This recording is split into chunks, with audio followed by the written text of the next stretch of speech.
What's happening, everybody? Welcome back to another episode of 20TIMinutes. I am your host, Tim McCarthy. Today I am joined by Tom Rudd, who is a disabled queer punk poet who just released their new book, I Am a Thing of Rough Edges, which is a poetry collection ranging from mental health to grief, identity to LGBTQ activism, and the importance of cuddles. Tom, welcome. Hello, it's great to be here. Thank you so much for taking the time to come and chat with me today. So, your book ranges from a lot of different topics. I actually gave it a read. I'm going to tell you what my favorite one is later. But it does a bunch of different topics, but mental health seems to be the main focus, and that's, I think, where we clicked, and we're very open with our chat before. As open as you are, let's start with your mental health journey. Like, when is like the earliest that you realized that mental health was a thing, and you're like, oh shit, this affects me? And how was that? Because it's always fun, isn't it? Oh, it's wonderful. It's such a fun thing. Yeah, no, I've been dealing with mental health stuff for as long as I can really remember. My granddad died when I was 13, and that's what I think kicked it all off. And at first, I didn't even realize what mental health was or that anything was like seriously wrong with me. I just thought I was really sad for a long time. And because I was an insecure little kid, almost a more or less teenager at that point, I didn't know what to do, so I didn't talk to anybody. And I did the worst thing you could possibly imagine, and I bottled it all up. And I kept it, and I repressed it for years and years, and it got worse, and it got worse. And then at the point where I finally, I guess, admitted to myself that I was mentally ill was when I dropped out of university. The first time. I've since dropped out a second time. So yeah, that's going great. But yeah, it all came to a head when I was at university the first time. And so I was dealing with that. And then I ended up taking a break and then dropping out completely. And that's when I started thinking, hey, I should talk to somebody about this. I should maybe look for some help.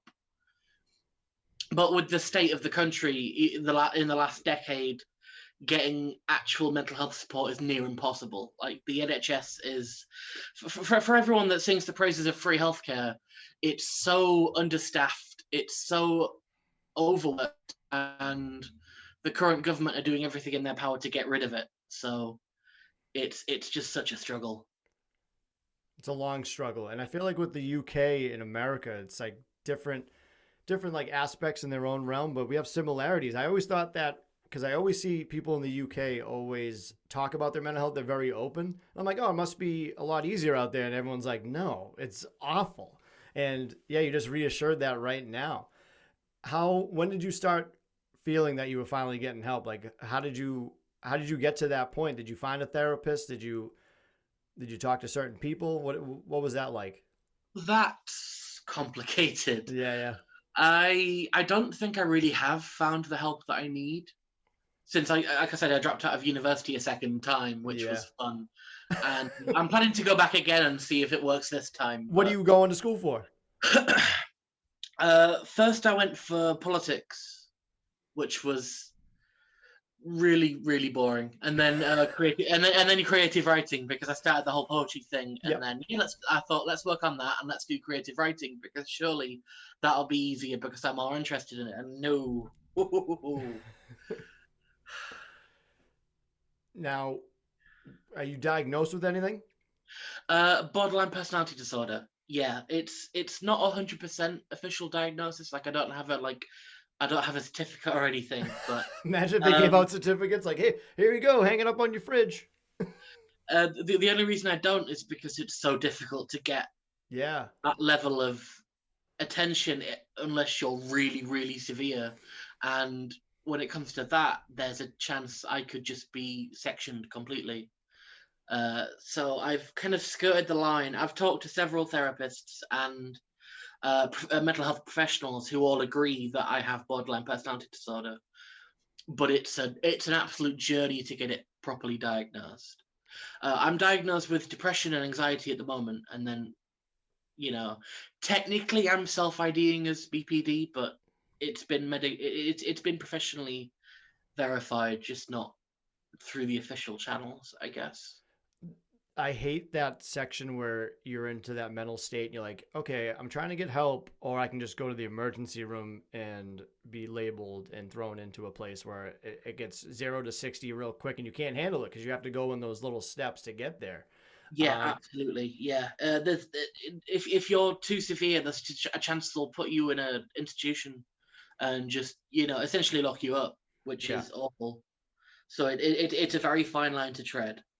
That's how I was, like kind of not self-diagnosed, but I always knew I had ADHD. I was just never properly prescribed until like 2 years ago. So I could have used it at college or as in university, as you guys call it, which I absolutely love how you guys call it university. I think that's awesome. It's like even when you guys go on vacation, you guys like, oh, I'm just going on holiday. I'm like, oh, that's just sounds adorable. Thank Uh, you. Now with BPD, I have a tough time understanding it from my standpoint. It's like I like learning about different aspects of mental health, obviously in a weird way because this is what I'm trying to do is learn and kind of share that with other people's stories, especially just everyday people like you and I. How would you explain BPD to somebody that didn't know? The easiest way I can describe it is that I have no kind of I have no control over my emotions whatsoever. They're a lot more intense than everyone else. Like, for example, if you lose a game of like Call of Duty, for example, like a video game, you might feel, oh, that was a shame, but you don't really get too worked up over it. I can spiral from that. And any nudge is enough to send you spiraling or enough to get you really angry or all sorts of stuff like that. It's very intense and they're very quick, like really quick mood changes. You can go from angry to happy to sad in the span of 15 minutes. Wow. As well as that, I don't have. This is a tricky one. I don't really have a firm sense of who I am, if that makes sense. Like, I don't have a defined identity. It changes a lot based on the people I'm around, the kind of content that I absorb through like TV and games and music and stuff like that. Mm. And also, relationships with other people are very difficult to maintain. There's a thing called splitting, where your perception of a person changes like really quickly. So if I'm friends with somebody and they do something I perceive that something that I perceive is wrong, then suddenly they're the worst person in the world and I want nothing to do with them. That kind of thing. So maintaining relationships is real tricky. I've not had a relationship, like a romantic relationship that's gone past 11 months. Really? That's, yeah, that's the longest I've ever done that because it's just so hard to maintain and the whole flip-flopping emotional thing just kind of ruins it, really. Who is it mostly on your end that ends it, or is it the other person having trouble dealing with it? Like It's how a does bit that of go? both. Yeah. Bit of both. Yeah, it's my emotions and lack of control, and then the other person not wanting to deal with that, which I understand. Like, I Yeah. get it. Now, Uh, is there anything that can like help you? Like, do you see that coming on? Do you try to like have like inner monologues, like, oh, this is just my mental health getting the best of me, or are you in that realm where you're like, nope, like this is what's happening, this is how I feel, this is the truth? I am very self-aware, so sometimes it's kind of easier for me to like navigate around certain things, Mhm. but it can happen so quickly, and like I said, there's really no control, so it's difficult to like deal with on a day-to-day basis. And then there's other stuff that comes in from being Yeah. this level of mentally ill, stuff like the constant fatigue that I get. So like I'm medically unfit for work, so I don't actually have a job and haven't for about 2 years because of the effects that it has on me. Hmm. Um, yeah, it's just I've lost my train of thought. Forgetfulness is Yeah. another thing. Like I forget all sorts of stuff. And I have a really big problem with executive dysfunction. I don't know if you know what that is. No, what is that? It's when there's a disconnect between what you think and what you do. For example, you have a lot of dirty dishes. You think, oh, I have to go clean them, and then you go and do it. I think it. I stay where I am. there's a disconnect between thinking about doing something and then getting your body to actually do it. Yeah. Okay. Yep. And that's what executive dysfunction is. It's literally something not working from the executive functions in your head. And yeah, I deal with that a lot as well. For example, like self-care is really hard most days. With mental health, So yeah, it's a constant fight. yeah, with mental health, that is always like a tough fight to do. Now you're in such that gray area because you pretty much know what you have, what you're dealing with, but you're trying to seek the help. Do you know what type of things you can do to help that, to curb that? Like what are some, like, is it you have to do CBT? There's a DBT actually, which is a dialectical behavioral therapy, which was invented by someone with a personality disorder to treat personality disorders. It's a 12-month intensive course. And at least in the area that I am, the waiting list to get into DBT is closed. I can't even get on the waiting list. Jeez. So yeah, that it's very inaccessible. Like I said, the NHS is really struggling. Mental health services especially are just screwed. So yeah, I can't get on the waiting list to wait for that therapy. It's just so many people need it, and there's not enough people to teach it. And it's such a long, intensive course. It's an entire year of classes to teach you how to cope. Yeah. There are books you can get to deal with it, but that's nowhere near as useful. Like you can get books on DBT to read about it and try and like self-teach coping mechanisms, but it's a plaster. It's a band-aid, I think you would say. Yeah. It's nowhere near any kind of cure or, long-lasting thing. Yeah, you need the professionalism of the mental health care, which I tell everybody. It's like, yeah, you can listen to this podcast and take notes from other people, but at the end of the day, you have to find professional care, which is not the easiest thing to find. It's like finding Waldo, and when you find Waldo, he's like, just kidding. You got to find me in 6 more months. Um, Exactly. Yeah. so yeah, I definitely understand that. I've been there. My road was pretty long to get in for help. So I would assume that the poetry is what keeps you at bay. Um, It's definitely like improved my quality of life. Yeah, absolutely. that's Um, great. I actually started writing when I was homeless. All the executive dysfunction and stuff meant that I lost my flat when I dropped out of university because Right. finding new accommodation was really difficult because I was going through the whole, I had a full-on mental breakdown, honestly, and then yeah, it spiraled and I ended up homeless for a while, and that's when I started writing, coincidentally, which was yeah, definitely it started as a distraction and then it became what I do, really. Yeah. How long were you homeless for? About a year. I was in a youth hostel. I just qualified to get into the local youth hostel, which is how I've got the place I am now. There's like a resettlement scheme. You live in the hostel for 6 months, take some classes, um, move on to like a halfway house, and then you Right. get your council-owned flat at the end of it. And that's where I am now. Well, that's good. I'm glad that you got to that point. That must have been a tough year to just be homeless. And well, at least at least you had the poetry. It's like you definitely have like that bittersweet moment. It's like where you are. It's always about where you are now, but how you get there is always the journey, and you reflect back on that. So very happy for you with that. So how did you get into poetry? You're just like, hey, I'm homeless, so I'm just gonna write some poetry now. Like, what was that like? So how it started was I met the people that ran the local open mic at a protest. We were demonstrating against the visit of Donald Trump because it was one of his visits to the UK, and Right. we staged a demonstration against that. And I met these people, Izzy and Henry. I hope they don't mind me mentioning them by name. What's up, And Izzy and Henry? Izzy and Henry, yeah, they invited me along to this open mic, and I'd never really been before. I knew what poetry was, obviously, and I'd got a bit of spoken word from button poetry on YouTube, for example.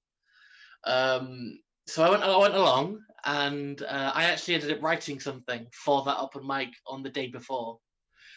Just a really angry political piece because it was an open mic around the protest and around like resistance and stuff. So I wrote something for that, and I dragged my friend Mal along, and yeah, we started going every month. I ended up writing and performing every month, and within 6 months, I had started my own night because that's how that works apparently. Yeah, you're going up so much. They're like, I would just give you the keys to the place. You can run it now. Yeah, I was co-hosting that open mic that I started at, and I'd also started my own poetry night, which was a mental health themed poetry night, and that's how I got into all of that. Someone at the local library had asked me to put on a show, and I was like, "Oh yeah, let's do this. This sounds like fun." First time I'd ever got asked to do poetry. Um, so I did that, and then it turned into like a regular thing. And since the pandemic, I've been running it online, and it's been a massive success. And it's been really good. Congrats. That's really good. Now, why did you want to go with the mental health route with the poetry? Like you said, the first one you had was on politics, pretty much. But what was going on? So how did you transcend to the mental health route? Um, well, the reason I got into poetry was mental health related because I was going through so much, Yeah. and I started using it as a catalyst.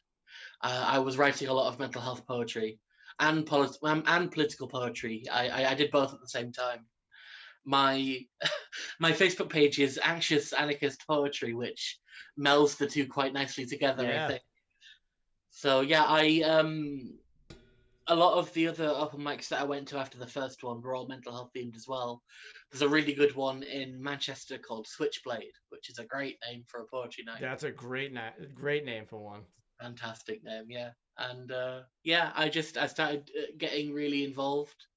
I've always since admitting that I was mentally ill, I've been very into like mental health activism and awareness and all of that. Like I taught myself all sorts when I was trying to work out what was wrong with me. Um, yeah, I have a habit of doing that. I also did that when I realized I was queer. I did loads of research and ended up learning all sorts, and then I got into queer activism. And yeah, I guess that's just how my brain works. I learn about it all, and then I get into it. Just even talking to you now, seeing you light up talking about poetry just shows how much you love it. And it's funny how you talked about your life growing up, and then you just turn the switch on, and it just shows that you love it. And what I was going to ask, because I feel like I'm in that boat a little bit sometimes. Like I love doing this podcast, but some days I'm like, I don't want to do it, or like, I feel like sometimes I have imposter syndrome. Like, do you ever get that with your poetry, or you like, does it feel like not like a job, but you're like, I just don't want to do this tonight? Like, do you ever feel like that? Something you love?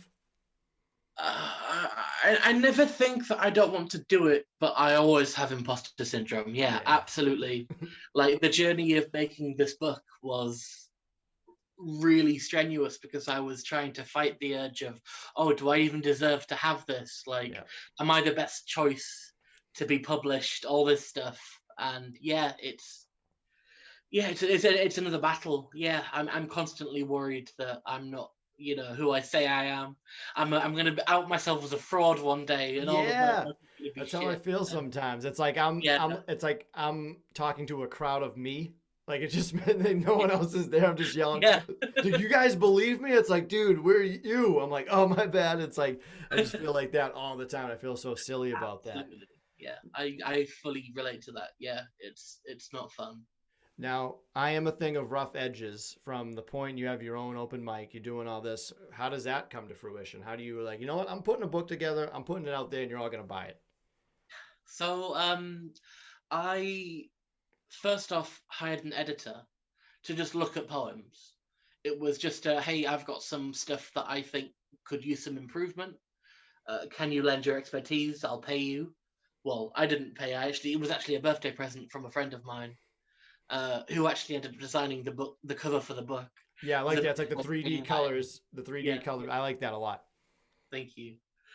And yeah, I hired this editor, and we very quickly struck up a friendship. And he's amazing. And Alex, if you're listening to this, this is all your fault. And he does some work with Whiskey and Beards, which is the publishing house that published me. Yep. And I also met the person that ran that, Connor, at the same time, and we struck up a friendship there as well. Awesome. And after a while of him editing my poems, he was like, "Oh, Whiskey and Beards are putting some ACE funding together to publish some people outside of Kent because they're a Kent-based southern publishing house." And then I was talking to the person that runs Whiskey and Beards. It was like, "Yeah, do you want to write a book for us?" I'm like, "Oh God, okay." And then we transitioned from looking at individual poems to constructing this manuscript. And it went from just a casual couple of hours a week chatting and looking at poems to, okay, we need to plan this, and this. We need an arcing narrative. We need parts. We need to look at punctuation. All of this stuff. And we needed to make sure it all fit together. All of it was just suddenly so intense. But then I think we've made something that I'm really proud of. And I think it's pretty awesome. And that kind of helps fight the imposter syndrome sometimes when I think about it like that. Like we worked hard, and I'm allowed to be proud of what we've made. Yes, I agree with that. When you do put something into it and in your hard work, when you get frustrated, happy, you have all these emotions, and when it comes out, you're like, you know what? I am proud of myself. And isn't it weird that like when you say that, it still kind of sounds weird, like I'm proud of me instead of I'm proud of you. Like I am proud of you for doing it, and that doesn't feel weird. I was like, am I proud of myself with this podcast? We'll see. Yeah, it's really weird because something I've realized is that we don't self-affirmate nearly as much as we should. Mm-hmm. Sometimes it's all right to just say, "Hey, I did a thing. It's really cool. I'm proud of this." You know, you're allowed to tell yourself that you've done a good thing. And I don't think we do that enough, just in general, but especially mentally ill people.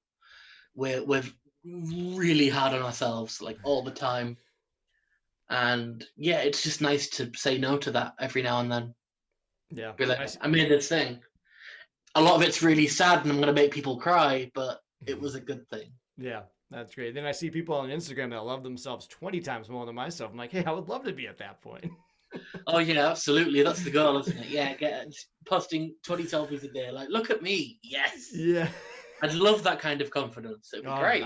Yeah, where is that? Now, with the book, did you have a structure of what poems you wanted to put in certain orders? Did you just throw it in there? Because I always find that interesting. Like with music albums, like you're a big music person too. It's like I feel like they have to go through and put them in a certain order. Did you have that thought when you were doing it? Yes, we definitely had an overarching narrative in mind. What I did was there are parts for each topic. So part one is love poems. So I've got all the breakup poems in there because I've got more breakup poems than love poems. That's also where the importance of cuddles comes in because Cuddle Drive is in there as well. And then part two is grief. I went through a lot of let's just like I said, a lot of intense emotions. Yeah. I feel grief a lot more than someone without BPD might, and I ended up writing 5 poems about it. So that's how that section came in, and then there was the mental health section, and then the politics and queerness section at the end. So a lot of my poems fit into one of the categories. So we thought it easiest to just slot them into each bit. So all the mental health poems are over here. All of the love stuff's over here. And then I bookended the book with 2 poems that start the same, but then go in very different directions. And they're both autobiographical poems. And I started with one and I ended with one. And yeah, that was. And I threw in a really stupid poem in the middle somewhere as well, just for a bit of levity. And then that was the book. That's awesome. That is a great accomplishment. I feel like I could never put a book together, so I can see a lot of the strength and power you put into that. I'm very proud of you. I would say, thank you. Speaking of imposter syndrome, the one I liked, and it was like a little bit play on the Disney, was Shards of Glass. Oh, thank you. I like that one a lot. I felt like like looking in the mirror and not seeing the person that you should see. So I feel like I really enjoyed that one the most. So because I was like, you know what, I like Disney, and because they do the mirror on the wall and switch it up. Yeah, so I like that one a lot. What movie is that? I was trying to think. What is that from? What mirror on the wall? Is that Snow White? Who is that? It might be Snow White. Yeah, I think it's Snow White. I think so. I I think need to so. get up on my Disney Yeah, we'll movies. check. Yeah. But no, I like that one a lot. It's a very nice book. You everyone should pick it up. Where books are sold, right? Where is it on? Is it on It's at the Whiskey and Beards web store at the okay. moment. So yeah, you go to whiskeyandbeards.co.uk, I believe. I'll Yeah. just quickly check for you. Yeah, I can put that up on the website here of Yeah, this it's interview so you'll see it. yeah, it's whiskeyandbeards.co.uk. Or you can just search "I am a thing of rough edges" into Google, and I think the first thing that pops up. Perfect. Way easier for everybody. Now, Absolutely. I wanted to back up a little bit because again, you're very open with yourself, and the whole queer aspect. I was going to ask you about because I felt like that was a derogatory term for so long, and now it seems like you're taking it back, which is great, and it's not like a slur to give to somebody. Now, me and you talked about this, and I'm 35 years old. I'm still learning about everything. I don't want to offend anybody, but I do want to ask questions because I know a lot of people are in my shoes where they're like, well, I don't want to get offended. I don't want to offend anybody else. So with gay and lesbian, and then there's queer. Can you explain queer versus gay and lesbian? I can, yeah, definitely. So yeah, queer was a slur for a long time, and the LGBTQ plus community has a habit of reclaiming things. Um, like faggot, for example, is also very commonly used in gay circles, at least the ones that I'm aware of. And queer is another one of those. Not everyone likes it, and that's fine. If people still think it's a slur, they don't have to use it. But Mm-hmm. if you want to, it's like an umbrella for a lot of LGBTQ identities. Mm-hmm. For example, if you were gay, you could say you were queer if you wanted to. You don't have to, but it's there. It's an option. And for me, I have so many different branching things that it's just so much easier to say queer. Yeah. So yeah, queer can mean whatever you want it to mean, as long as it's not heterosexual or cisgender, then you're queer essentially. If you Right. want to, It's definitely I think it's a way how you use it. I'd be like, oh, this is my friend Tom. He is queer, instead of like saying it to somebody, pointing at them and using it as a derogatory term. yeah, Uh, yeah. I mean, some people definitely still use it as a slur. I won't pretend it doesn't exist like that anymore. But at least for me, it's lost a lot of its punch since I use it for myself. yeah, take It's that like shit you back. use this to hurt me. I'm going to use it to make myself happy. Yeah, no, that's a great way of Easiest looking thing at it. to do. Now, then with the cisgender, it's always with he and she, and now you go by they them. I How do. does yes? How does that use it in like how does it present like how why is it they them? How does it go Right. with that? So,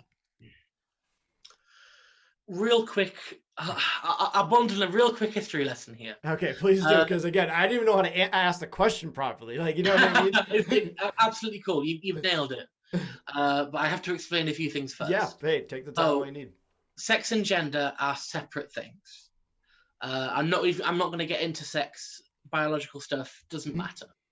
Gender, male and female genders have been used throughout history to denote societal roles and what you do in your family sphere, in your society sphere. A lot of the stereotypes about women are, cook, clean, all of that awful stuff. And then the men are the strong ones, the laborers, the ones that don't show their emotions. And these, uh, can I swear here, by the way? Is that Yeah, fuck it. cool? Those roles are bullshit. Those things, those stereotypes are absolutely bullshit. They are outdated and they mean nothing now since women are so much more than cooks and cleaners. And, we need to teach men that it's okay to feel emotions and to express them. Hmm. So for me, the best way to do that was to just say no to those roles and go my own way. So I'm non-binary. I don't subscribe to male or female. I don't fit into either of those pegs, and that's fine. I think the way society's progressed, we've completely surpassed the need for male and female. Man and woman means nothing. Genitals are genitals. Like, that doesn't describe who you are. You know what I mean? Right. There's a lot of people. There are a lot of TERFs that preach emancipation for women, while also, you know, while also pigeonholing women into this thing where vagina equals women, which is so incredibly dehumanizing that it's just so hypocritical. It's like, oh yeah, I want women to be equal to men, but also women are their genitals and nothing more. It's like, it's a paradoxical statement. Your genitals don't decide who you are as a person, you know what I mean? It's just an organ that you have on your body. Right. And yeah, chromosomes as well. So I'm guessing you're gonna have some comments about chromosomes. There are a lot more than XX and XY. Yep. There are so many more. There's XXY, XXXY. There are all sorts of different combinations that have disproven the X and Y only things. Like, there are intersex people. There are people that don't have the right chromosomes, the right, in inverted commas, chromosomes. And again, that means nothing. The thing I love about science is that when science is presented with evidence that it was wrong, it changes its mind. It is not set in stone forever, because science is only limited by how much of the world we understand. And as our awareness grows, the science has to change. Yeah. And it has done. Like, you can... It's just evolution, too. Things just change over time anyway. Yeah, exactly. Like, the world, for example, we used to think it was flat. Some people still do. People are idiots. But when we proved that the Earth was actually a sphere, yeah, the science changed. And the science has changed again, basically. It's not just man and woman. It's both biologically incorrect, physically incorrect, and also emotionally incorrect, because, you know, who you are is determined by a lot more than just your genitals and what role you are given in society when you're born. Now, you came out as gay and then bisexual because, like you said earlier, you did a lot of research with that, meeting friends and stuff. So you're currently queer. So it's safe to say just love is love for you, no matter if who you meet in life. Yes. So yeah, I've had a really fun journey with my identity. I just changed the label every time I learned a new one. So yeah, 16, all I really knew was gay and straight, so I was gay. And then I realized I still liked girls, and then I found out I was bi. And now, after having about 8 years of research under my belt, are you ready for this? This is going to be fun. Let me just see if I can remember it all. I am a polyamorous, agender non-binary, pan-romantic asexual. I'm non-binary, which I've already explained. Yeah, but I learned that one. I'm agender, which means I don't subscribe to either male or female. I am neither. I knew that. I knew that one. Technically, I don't have a gender.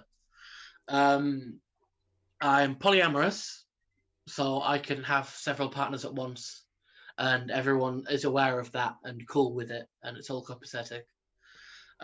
Great word. No one uses copacetic anymore. Thank you. No one uses that anymore. I learned it in a pop punk song. The Knuckle Puck, for reference. Okay. So I am panromantic, which is where the lovers love thing comes in. Yep. So I'm asexual, which means I don't have a sex drive, which is what cuddle drive is about. I have a cuddle drive instead. Just human contact. Want to cuddle people. Yeah, I just want to cuddle people and make out, and that's it. So yeah, I'm asexual, which means I don't have a sex drive. I don't care about having sex. Yeah. It doesn't particularly interest me. I'm not repulsed. A section of asexuals are sex repulsed, which means actively puts them off. Mm-hmm. I'm not like that. I'm sex neutral, so I just don't care. And I'm panromantic, which means I can be attracted to people regardless of their gender. It's technically a subsection of bisexual, although not a lot of people see it that way. So yeah, anyone, regardless of how they present and how they what gender they are, I can fall for them and do on a regular basis. You are legit a walking equality person. Like Thank you. you're the Yeah. definition of equality, and I love that. That's why I can tell that you just love. Everyone should be created equal, as I believe too. Everyone should be treated the same. Why do you think people are just dickheads? You know what I mean? Like, why are people so like gay bashing, like everything like that? Like what? Like why do people worry about what other people do in their lives? Because I don't. Like obviously, I always say like, oh, I don't care what you do. Like I care what you do in a sense of like, I hope there's good for you. When I say I don't care for like what you do in your life because it doesn't affect me. That's all I'm trying to say. But like I do care about my friends and family and what they actually do. So that's what I hate that phrase sometimes. But like, Mm. why do you think that is? Like, why are people so judgmental to other people's journeys and lives? People are dickheads. Yeah. It's either so that's with me. It's like you're either an asshole or not an asshole. It's like those are only two things I have. I blame capitalism. Surprise! I'm also an anarchist. Yeah, I blame people's just continued. Oops, sorry, Yeah, no worries. uh, people have indulged their negative sides far too much in history. Because when you think about it, there's not really any universal law against it. Hmm. Like, it's being a human is weird. You've got Yeah. to you've got to figure out a system where there is no system. Like we've made all of these rules, all of these laws, this entire society functions in a way that we have created. Sorry, I'm going to give everyone an existential crisis because I'm having one all the time. It's just so crazy to me how we've built such a sophisticated society out of nothing. Yeah. Because there are no universal laws to tell us that we should be doing this. We just thought, fuck it, let's do this. And then we built society in this one direction. It's just such a crazy thing to think about. Sorry, I'm having an existential crisis right now. Sorry, I apologize. Oh no, it's definitely my fault. Oh, Um, so yeah, people have again another history lesson. Sorry, people have created money.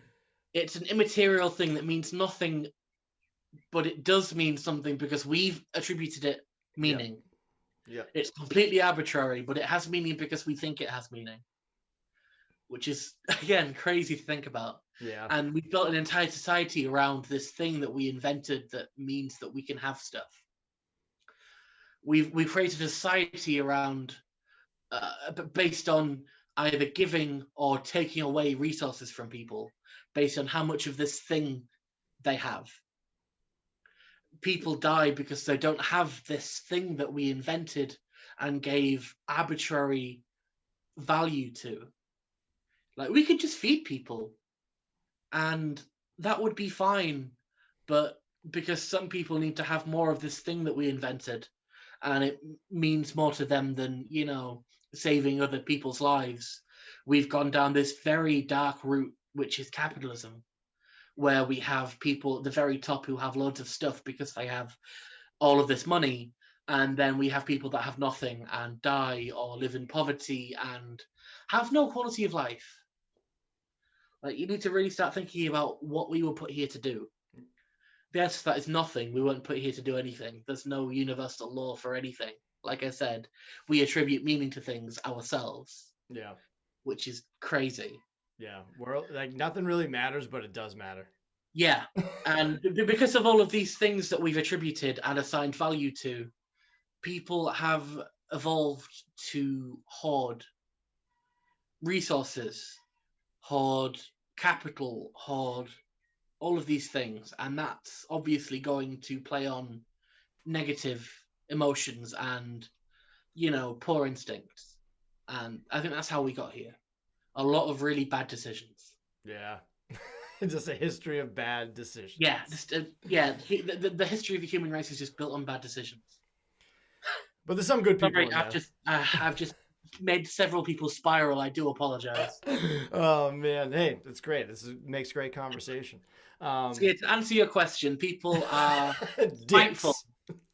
People are spiteful and jealous and insecure Yeah. because it's such a competitive world that we have completely thrust upon ourselves. It's competitive because we've made it competitive. And we have allowed this petri dish of negativity to blossom into this awful fungi of jealousy and rage and bitterness. And that's why people don't like it when they say there's something new in inverted commas. Hopefully that answered your question. If it No, no, doesn't, it does. It does. Pretty much, it was a long explanation of there's assholes and there's not assholes. Like, yeah, but I no, I made it like it. really complicated and gave people existential crises. I apologize. No, this is perfect. This is perfect. Um, so obviously you love poetry, and there's another thing I know you love, and we'll talk about this, and we'll start wrapping up because this has been a really good, fun interview. Dungeons and Dragons, as you can see, your Guy Fieri hybrid Dungeons and Dragons shirts. Dungeons, Diners, Dragons, Dive-ins, and Dives. If you're not watching this and just listening to it, now I think we all love Guy Fieri, but with your love of Dungeons and Dragons, I know of the game, and I've heard it for years and years, but I've never played it. I don't even know really I know it's like a board game, but I feel like it's a whole like dynamic of stories and like getting too involved. Like Risk is a long game for me. I can only imagine how long Dungeons and Dragons is. Like, can you give me like I don't even care if people know about it. I need a history lesson of what Dungeons and Dragons is. Well, the longest Dungeons and Dragons game I've ever played was 3 years. What the D&D fuck? is a system, a rule system to create stories. So it gives you the rules, it gives you how to create people to put in the world, it gives you the monsters and the plot hooks and the items and the stuff you need to build whole worlds and put your friends through it in campaigns and adventures, and you get to become a badass hero killing monsters and saving people, essentially. And yeah, it can go for years. A good campaign will go for years, and Really? it's something you can get really invested into and like pour a lot of your life into it, which I think is really great. Like, can you just make up a bunch of like stuff? Like, I love playing. Like, me and my buddies play. I think it's called Werewolves.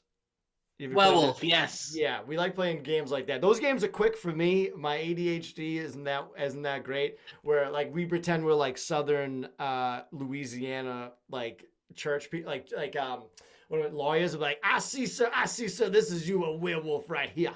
Like I feel like you probably do that with Dungeons and Dragons. Like people get into it. It looks like. Absolutely, yeah. Each character you make is an individual person, and then the dungeon master, who's the one that runs the game and tells the story, has to make all the other characters for the world. You've got to populate an entire world with characters that you've thought of. It's a mammoth job. Yeah, it seems like it. Like, even being a player is difficult because you've got to really get into the head of this person that you've invented. So, for example, I'm currently playing a game. I'm playing a game and I'm writing one. So the one I'm playing in, I am a halfling cleric. So I'm essentially a hobbit from Lord of the Rings. Okay. And he's a man of God, a specific God. There's don't get me started on Yeah, canon. yeah, yeah. You also invent gods in this game, and my Okay. god is the Lady of Luck. She is a trickster god, and this cleric follows her, and he's this ray of sunshine. He's the nicest character I've ever made. He just all he does is adventure and help people.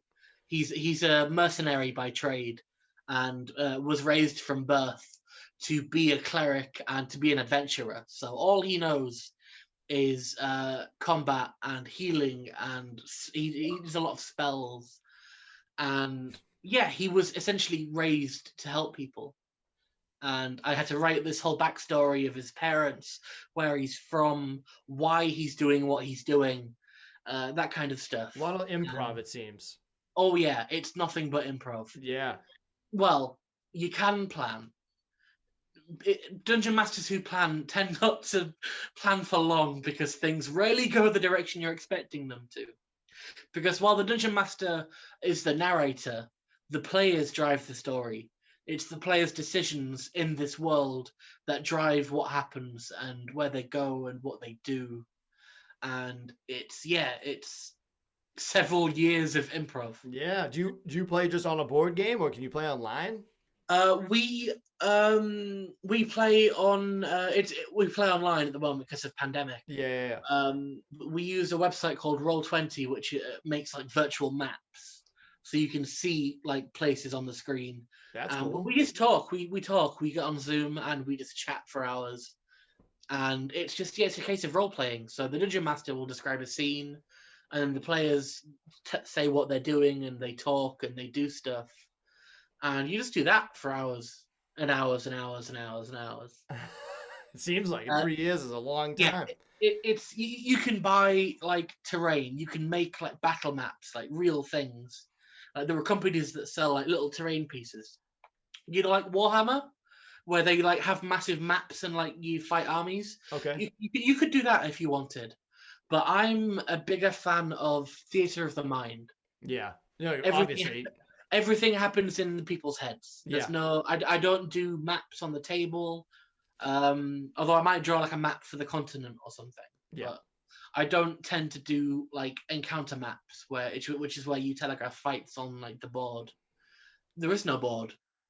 You roll dice and you talk and you think about it, and it happens in your imagination. And that to me is what makes it so special, because Dungeons and Dragons is just essentially it's a rule set. It tells you how things work and what you should do, and then you make everything happen, which is beautiful. Yeah. It's like poetry. You're writing an entire world into existence. That's what I was gonna say. I was like, your creative mind was made for this. So, Yeah, so you, absolutely. yeah, I can tell that your love for poetry and Dungeons and Dragons are like neck and neck. So I don't know, but that's awesome. I love that. I'm gonna have to take a look. I probably won't play it because I'm not that creative and I can't sit down for long times. Or me and you had to reschedule this interview, so I would be awful at that. But let's wrap up. Have some more fun with this. 3 things that you're grateful for. Do you have 3 things that you can say that you're grateful for right now or Three overall? things. Can be anything. My family for giving me loads of support when I need it because I'm a train wreck. My editor for helping me write such a great book. What was it? What's that book's called? I Have a Thing of Rough Edges. Oh, I heard Buy about that one. Whiskey and Beards web store. #plug. And then lastly, I'm thankful for my friend Atlas, who designed the book cover. Yep. I'll just hold it up quickly. Boom. Designed the book cover and has just really been a good friend. And yeah, we met at uni and have stayed in contact for about 5 years. Awesome. Yeah, it's been great. And yeah, very thankful for Atlas because he's awesome. And yeah, Love it. Those that's are 3. those are 3 great ones. And then before we started recording, we were talking about a little bit of wrestling. So it's gonna be a 2-part question. So who would be your top 4 wrestlers? It can be now, it can be all time. Who would be on your 4? Like make like a Survivor Series match. Like you're the manager and you're bringing out 4 wrestlers. Who are you taking? Cool. Okay. Just spring this on me. Okay. Yeah, I'm bringing the heat. Kazuchika Okada Okay, yeah. from New Japan, The Rainmaker. the Rainmaker. Jay White from New Japan. Switchblade. Yep. I love him. He's great. Pac. Yeah, And he's a little truck. and the last one, let's say Finn Balor. That's a good one. That's a good one. Not Prince Devitt, Finn Balor.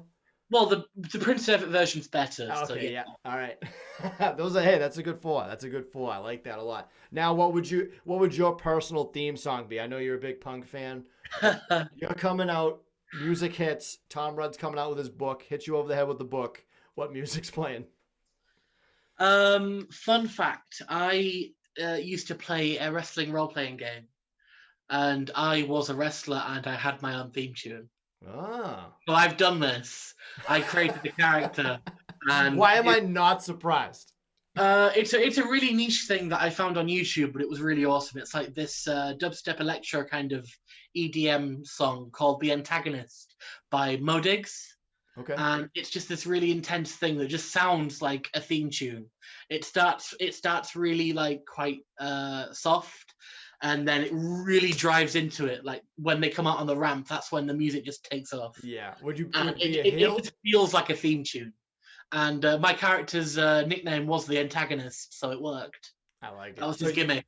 So he you'd was be a the heel. big boss. So you'd be a heel. Oh yeah, definitely. Yeah. I like it. Yeah, coming in with the book behind the head, knock him out. That's the way to Oh do yeah, it. definitely. He was a hardcore. He was a deathmatch wrestler. Okay. So he was just killing people on a regular basis. Just straight up killing them. Well, not really, but like pretending to killing kill them. because But yeah, chairs, barbed wire, the whole lot. Yeah. And yeah, he was the antagonist. And yeah, that's the song I would use. Perfect. You should listen to it. It's a really like inspiring bit. Yeah, of send it to me. I'll definitely. If it has wrestling related stuff, I am 100% in. All right, Tom. Let's finish up with this. Where can everyone find you on social media? We say where we can buy the book again because never enough of that. And let's hear it. Cool. Yeah. So you can buy the book at whiskeyandbeards.co.uk or search "I Am a Thing of Rough Edges" on Google. My Facebook page is Anxious Anarchist Poetry. And then my Instagram and Twitter are at StuffPunksDo with an X. So it's Stuff PUNX do. Perfect.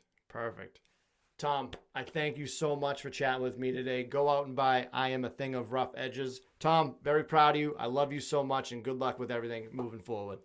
Thank you very much. Thank you so much for having me. This has been an absolute blast. Awesome. Thank you. Have a good one. Thank you. You too. Nailed it. Boom.